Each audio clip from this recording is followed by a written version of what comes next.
Hello everybody, today I'm going to be going over my game versus a 500 friend of mine, except I started down to rooks. So let's get started. I played e3, just trying to develop bishop, trying to develop queen, trying not to trade pawns quickly, as that would be bad for me because I'm down so much material.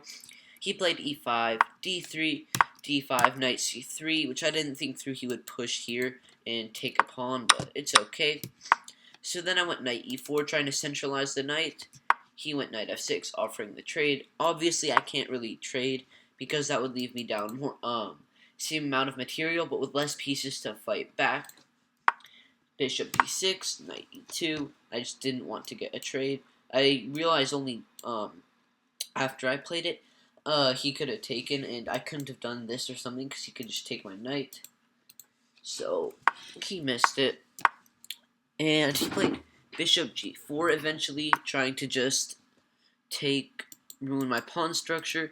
However, it allowed me to get my bishop out, move my king, move the knight, etc., stuff like that. So he took, I took, and then castles, bishop h3. He develops his knight. I went bishop f5, trying to just go here, after takes, push f3, get my king over here. And he played g6, so he helped me do it. And he didn't know now, but later in the game, this move would come to haunt him. He took, so I took back, of course. And then rook e8.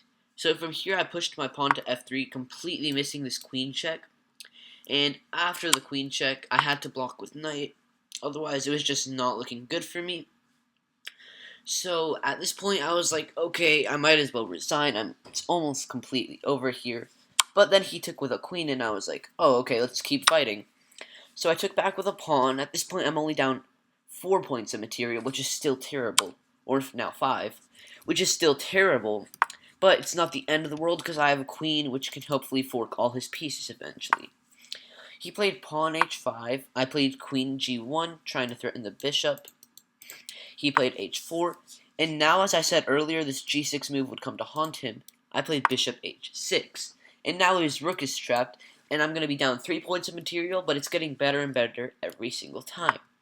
He moves his king, I took, he took, and then c3, just trying to get some middle pawns to be able to push up the board and promote, and on top of that, be able to develop my queen here, attack his rook. Maybe he'll miss it, maybe he won't. He took, I took back, and then he played f5, just trying to, open the center, give me a bunch of checks or something, I'm not sure. And so I played queen c5, attacking the rook. I was semi-thinking he wouldn't notice it, but somehow he did.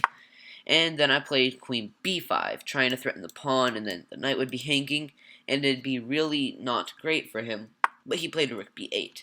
Now, however, all of his pieces are kind of passive on one side of the board, so I took it as my chance to strike and go queen f7, take, and then take, winning a pawn, winning another pawn potentially.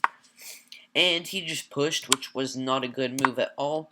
And then he went king here, which also wasn't the greatest move, because now I could take, he could move, I could take.